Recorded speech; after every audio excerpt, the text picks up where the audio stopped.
Boards and booze, booze and boards, drinks and beers, fight some hordes. Drank too much, forgot our swords, ran back home, filled our gourds, got drunk again, sang some chords. Boards and booze and boards, with Mickey and Jeb. Alright, here we go.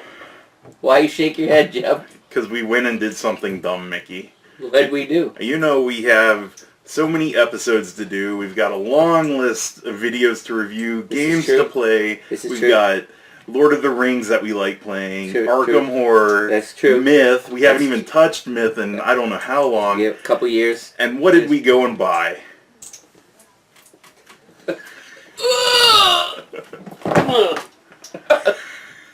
Gloomhaven. Yes, the box is that big. So, yeah, we did. We're stupid. Yeah, I mean, if we didn't have enough already. Hey, we did split the cost between us, though, even though I haven't paid Jeb yet. So, you know, pretty much he'll get his money someday. Yeah. But, anyways, yeah. Yep. Gloomhaven, if you're in the gaming world, if you haven't heard of this, you must have been living under a rock. Yeah, because it's like probably the hottest thing out right now. And if you're just a casual gamer, then maybe you probably haven't heard of it because it's almost impossible to find too. It keeps selling out. Yeah. Yep. So, anyways, it is a dungeon crawl type of game, and it is a legacy sort of game. Which that word. I'm not sure that we've touched on any legacy games yet. No. So basically the difference between a regular board game and a legacy game is that things that you do during the game affect the game permanently. Like as much as putting stickers on the game, tearing things up in the game, etc., etc. And you might be like freaking out. Kind of like when the first time I heard about it, I was like, what? Then I played one and I was like, oh my gosh, that's the funnest thing ever. Anyways, usually at the end of the game too, you can still go back and it leaves you with a playable game. It's not a lot of times it's like a one and done. It's just that you don't get you don't get the same adventure or whatever again. That being said, that is the trigger that caused us to get that. We had absolutely no intention of getting this game because actually when we first heard about it, neither of us, we both knew it was a dungeon crawl. Yeah. Neither of us, and then all of a sudden we looked at the description and we were like, what? So we bought it. I don't think I've even played a legacy game, so... That's probably why Jeb bought it even more because he hears me talk about them all the time. But I guess before we get too much into... Cephalofair Games, 1 to 4 players, 30 minutes per player. 14 and up. And 14 and up, and that's probably about right. Give or take a couple years depending on, on the child's ability. Another attractive thing on why Jeb and I decided to go ahead and do this game is the 30-minute per player aspect. Made it sound very attractive to us because we're going to be doing a 3-player game, which you guys will be able to see. And at an hour and a half, and you figure, sometimes it's going to go 2 hours. I'm going to and maybe sometimes it's going to go a little less depending on how bad you do. Yeah. That we were like, well, that's great for an evening because if everybody's up for it, you might be, depending on how long the first session was, you might go for a second session. And it's short enough to be like, hey, I got a tight schedule, or I just don't feel like playing 2 games tonight. Right. We kind of felt like, oh, well, that's a really good time. Was another reason why we went ahead and purchased it. I think if it had said play sessions were 3 hours 3 plus, or 4 hours, we probably would have said, yeah, not right now, based on Jeb's little intro and how much crap we have sitting around that we have to play, review, haven't touched yet. We have gaming issues like probably a lot of you that watch these videos have. I'm one of those people. I have stuff in shrink wrap. I can't deny it either. So anyways, I don't know what else to say about in terms of We overview. mentioned it's like a dungeon crawl. Yep. But I guess it's more like each player controls a hero, and that hero goes through different scenario adventure type things. And this actually makes it where your hero, once they accomplish their like life goal or whatever, they retire, and then that introduces a new hero. Yep. And then like it's kind of an evolving party kind of thing. It's not like I pick one hero, I'm sitting with that same thing the entire game. So. Hence the portion of the legacy part of it where things change all the time. Yeah. We already did dabble into a session of it. We've done the intro already, and actually you're gonna be able to see that it's already recorded, and you're gonna be able to see it in all our glory, making mistakes and everything else. There's going to be lots of there'll be pop-ups because we already found some mistakes that we made. And again, fortunately, it was during the intro. Hopefully, that'll help you guys if you decide to pick up the game to not make at least the initial same mistakes. That being said, this is a huge game. This is a relatively complicated game. Yeah. So I'm not doing a review yet. I'm just saying so you know if this is something you're going to be into, that this is an undertaking. Also, this is going to be a little bit unconventional compared to some of the other things that we do, because we're not going to go through every single component this time. We're going to try to trim down the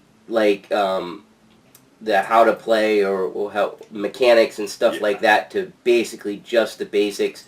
And the other thing that we're going to try to do that we haven't done before, Jeb has done. If you watch some of Jeb's videos with his D&D stuff, he shows you the scenarios, he works through all the things.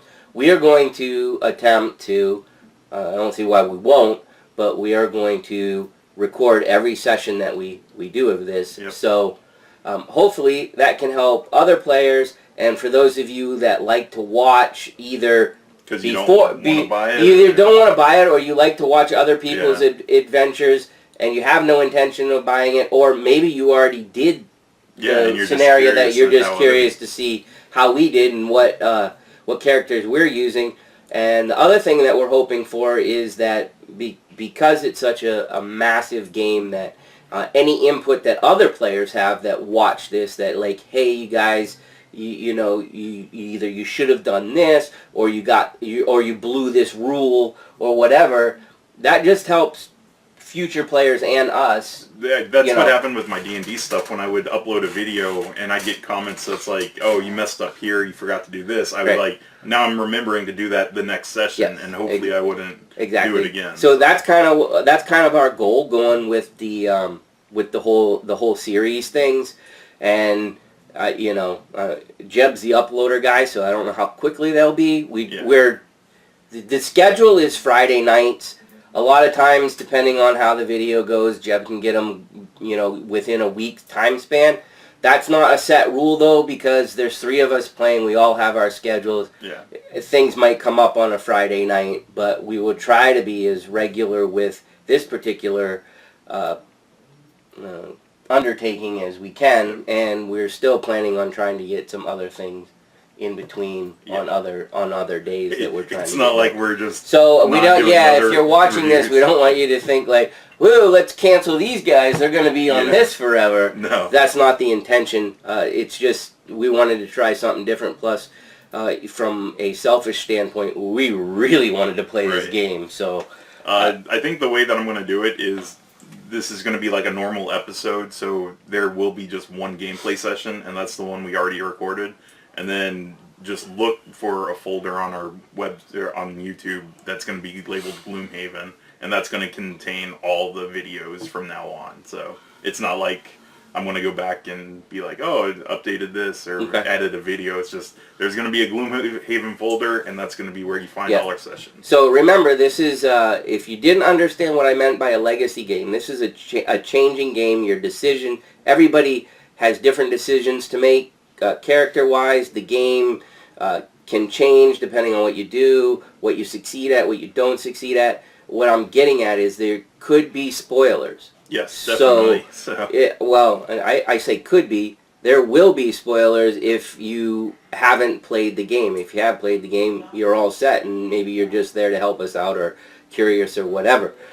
So that being said, you know, you either don't care or you're gonna watch just enough to like see how it's going, or you know, or maybe you just want to see Jeb's greatly painted miniatures. I don't know what you want.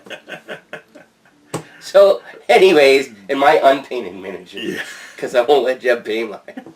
The last thing I wanted to mention was, even though we talked about stickers being put on the board and all that stuff, there is a sticker set. They're all sold out. And people on eBay really want $50 for it, and they can kiss my you-know-what. Yeah. So it's retailed at $10, and it's supposed to be like removable stickers, so you can actually like play the whole Legacy game, take off all the stickers, and be able to play it again.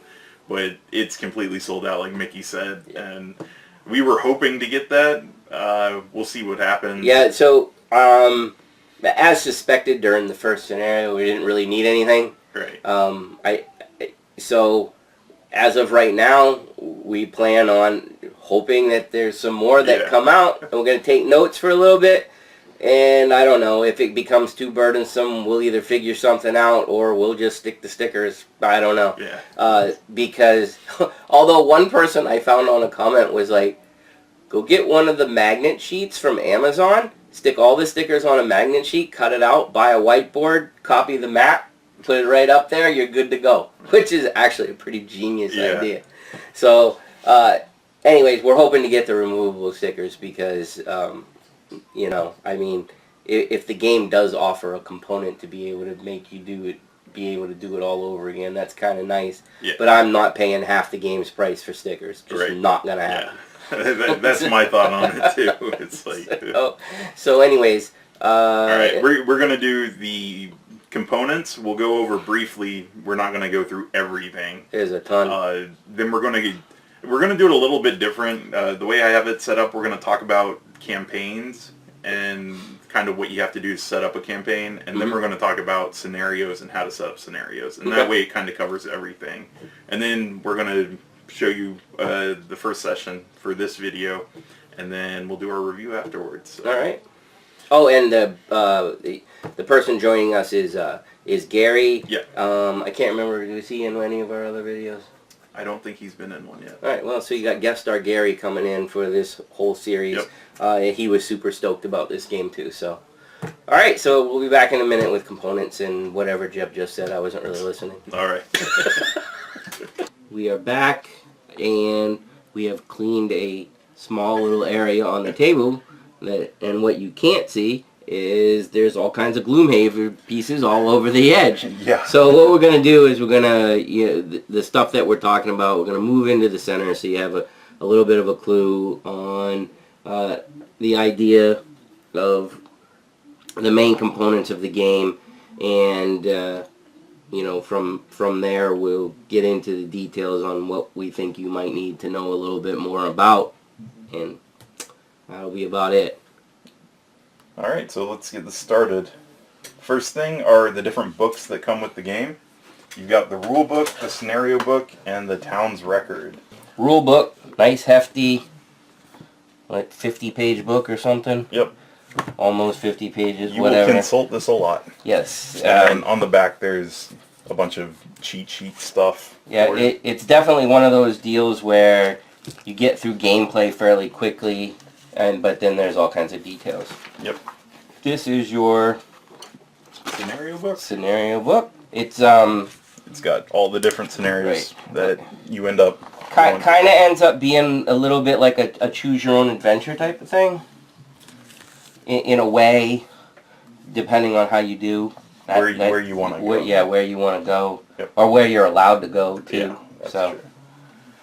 And then the town's record book, which actually we don't know what's inside of it because you're not supposed to open it yet. So this is one of those things like we were talking about. There's town records, and then Jeb's going to say it in just a minute. There's also envelopes that are all sealed. And if you can see, I can't open this yet. There's a sticker here. The game hasn't let us open it yet, so we don't have access to the town records. We don't have access to some other sealed things that are in the game, part of a legacy type of game. There's unknown information and you can't see it until you're instructed to do so. Alright, next up is the map board, which is a map of the entire world of Gloomhaven. Or, well, I don't know if it's the whole world, it's a portion of it, I guess. Right. So, this is, again... Gloomhaven's that little square. Right. So. And you probably can't see real good, but there's numbers and things, and basically that corresponds to some of the stickers and etc. So you'll have a quick reference once you start populating the map of where you've been and where you can go. Yep. And that's kind of the point. And it also has a prosperity track that comes into play also. And then at the very top there's global achievements where you can place stickers, but we don't know how long it is until we actually place one of those. So right. So that's the map. And again, you don't play on this board. Right. It's basically a reference. Next up are let's do the stickers. So you saw the map that we just showed you. And there's an example of the stickers that could go on the map. Yep. And all you would do is whenever you unlock a new place, you would peel off one of the stickers and place it on the map. And they're numbered to help. Yep. So that helps a lot. Alright, next up are the map tiles. So Mickey said you don't play on the big map, but there are a ton of these map tiles that create the different scenarios. As a matter of fact, let me see the rule book, Jim. So there are, just so you guys have an idea, there are 30 two-sided map tiles. There are all kinds of shapes, so basically, sizes. You have 30 tiles two-sided, so 60 different areas that you can configure stuff in. I'm not a stat guy, so I'm not even going to try to figure out all the combinations you could have with double-sided tiles times 30. Do we even care? No. No. Alright, next thing is the party pad, which is pretty much where you keep the information for your party. So you've got like the party name, the location that you're currently at, some notes, some achievements, and I think the reputation is one of the key things to remember about that. So we'll talk about that later, but that's the party pad. Next up are the heroes components, I guess. So everything related to the heroes. You want everything related to a hero, Jim? Well, I'll list them off and you can show them what it is. So, sounds good. The first thing for your hero is the miniature. And the miniature actually comes in a little box. With its own symbol icon. Yep. Like that. And then there is a tuck box for your hero. They did such a good job on this stuff so you could just grab your hero and go. Yep. So, and this also has components that you don't get to use right away also. So it's a nice way to store what you can't use yet right back into the tuck box. And, you know, that's nice if you want to actually store the miniatures if you don't have any way else to store it. Yep. Then there's the character board. And this actually comes in the tuck box when you first open it. Yep. So that has your character and like around overview stuff, and then like I guess your health depending on your level. And when you open the box, you have 6 that you can choose from. Yes, 6 starting heroes. Next up are ability cards. There are ability cards, and this is what the face of an ability card looks like. Yep. So back of ability card, face of ability card, all symbol, color coded, so very easy to not get messed up with anybody else's stuff. Then there are the attack modifier cards. Okay, attack modifier cards, that's what they look like. The back of them, they look like on the front here. Everybody gets a deck of these, even the monsters. Yep, everybody starts with a 20 card deck. Alright. Then there are the dials that keep track of your health and your experience during a scenario.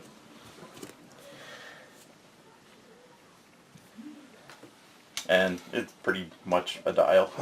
So yep, it's a dial that spins numbers around, so yeah. Not much to that. Not much to that, except it's pretty and it's well made. Yeah. And it spins very smoothly, but not too smoothly. Or at least that was my opinion. Like, if you hit it, you gotta hit it hard for it to knock the numbers around. Not like some other games that we've played that, you know, it's like, oh, where was that? Anyways. Then there are some specific tokens that are just for the hero, and those come in the tuck box as well. So you get, they're just little tiny... with your hero symbol on it, and they're used for a variety of things to track. And then the last thing is the hero pad, which contains all the information for your hero, and notes, and what is that, items that you have, and gold and experience, and they're marked again with the name of your character, symbol of your character. You get to name it, and then, like Jeb said, all this stuff, all your upgrades, your current experience level, gold, blah blah blah. So this is kind of the portion where you get your RPG feel, because there are stats that you're going to track with pen and paper. Yep. So. Okay, so that was everything for the heroes. So now we got to talk about the monsters. So the monsters are these little, what are they? Not really cardboard cut out. They're called standees, just standees. Yes.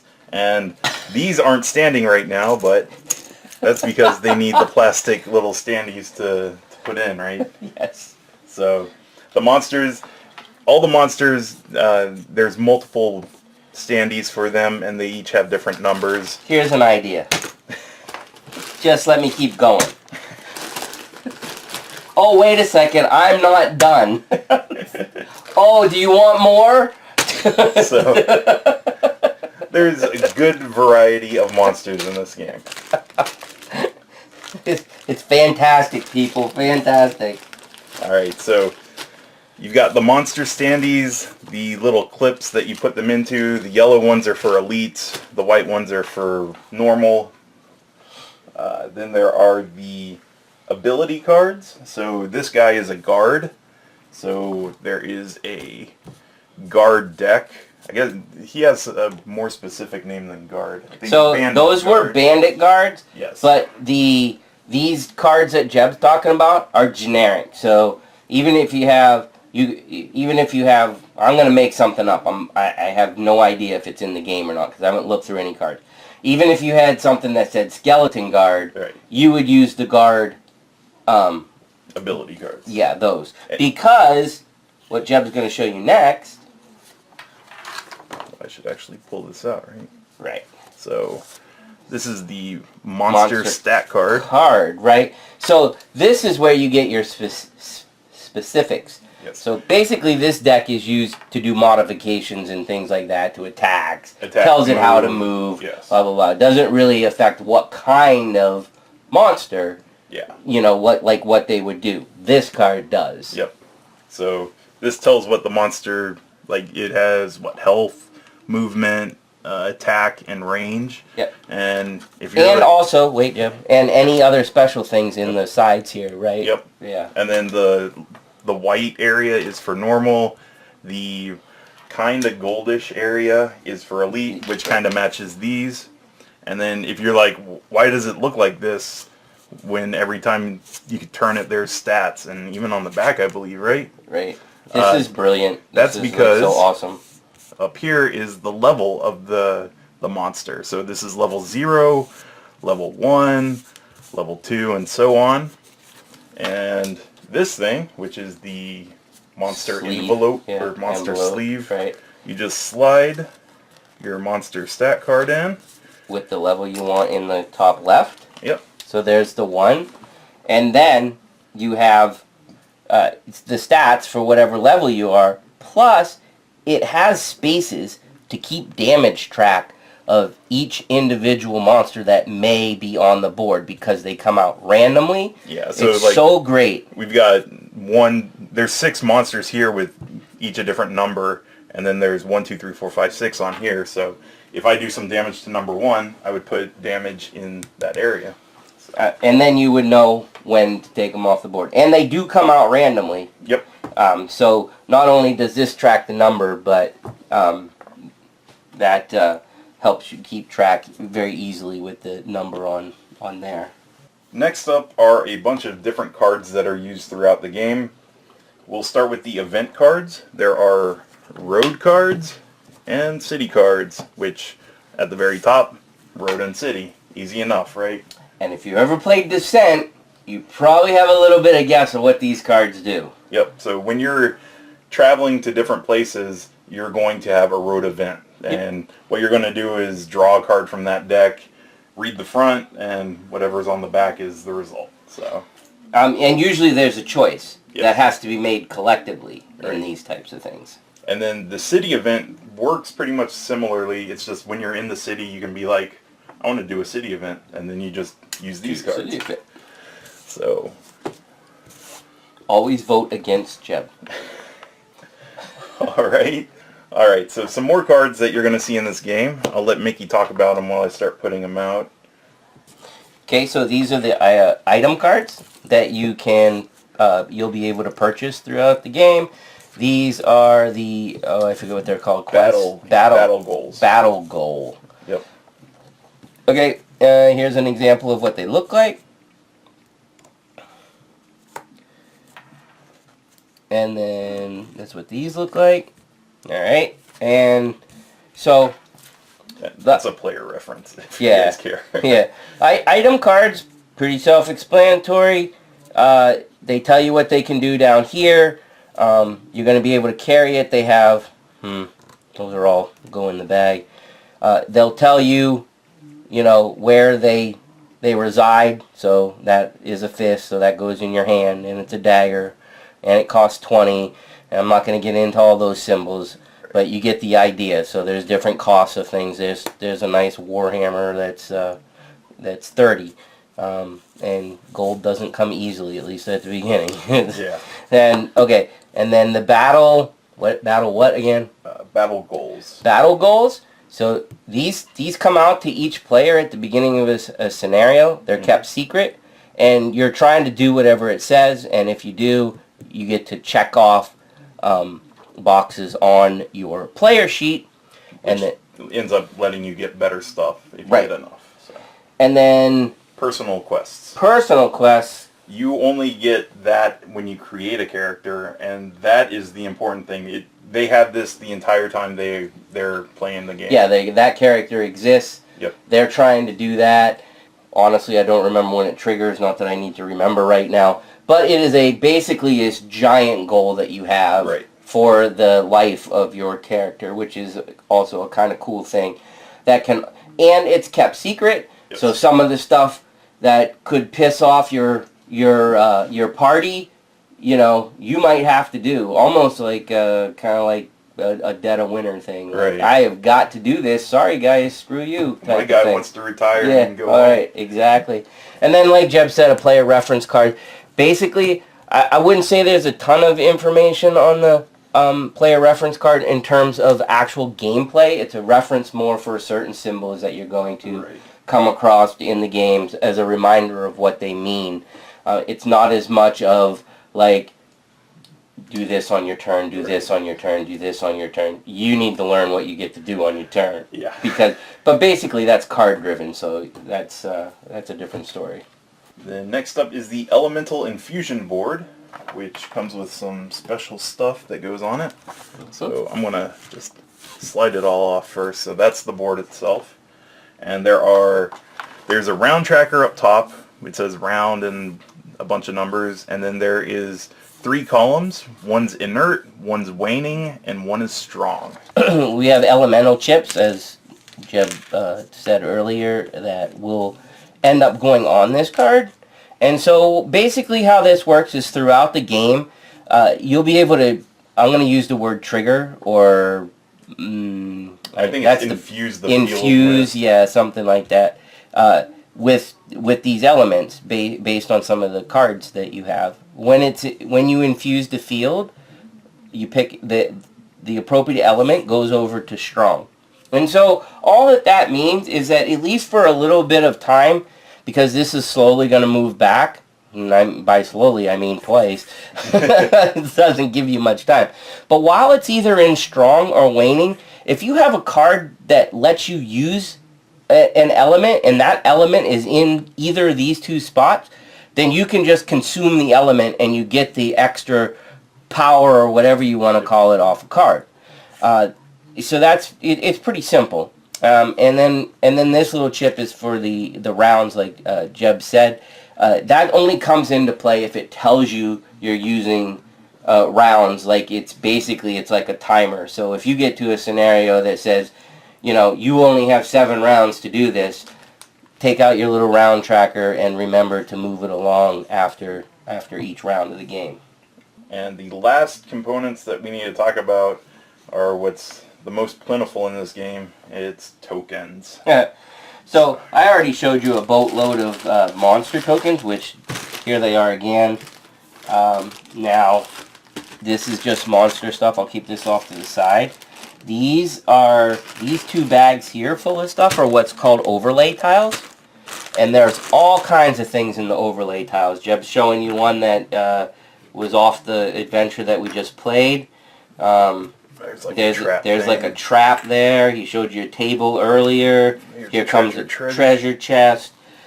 All kinds of stuff. This is just loaded. Some of it is basically just to put on the board so you can't move through it. Right. And other stuff you might be interact with it. As for example, Jeb showed you a trap. Obviously, a trap does trappy things. Yeah. Now, there's also these little fine things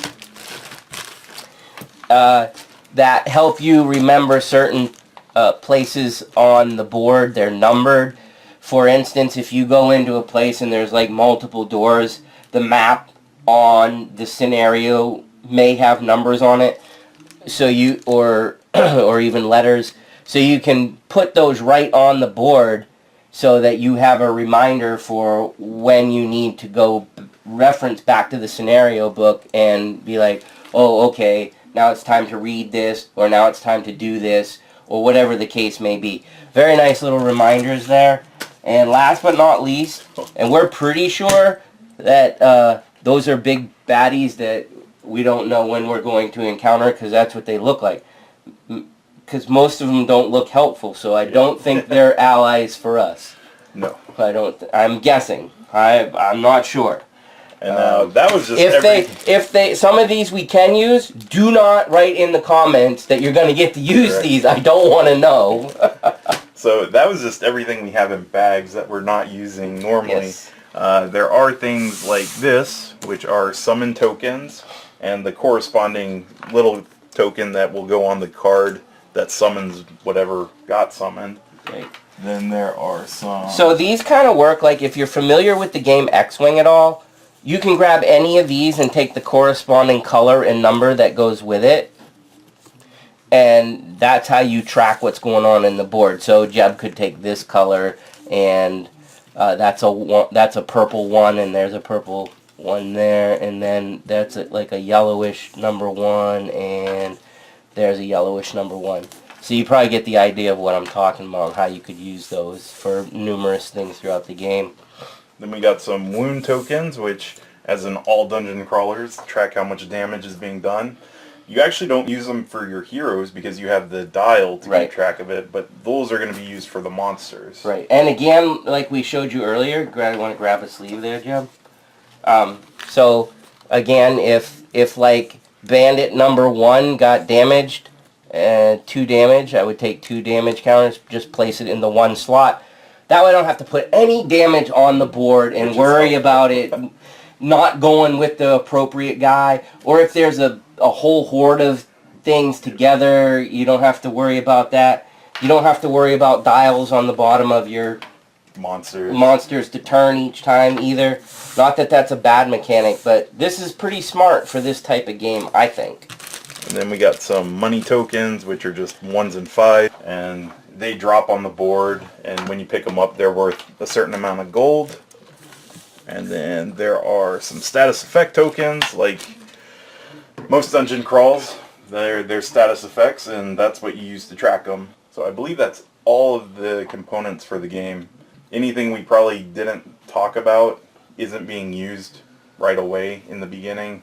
Right. This is the gist of it. I don't even know what's left in the box.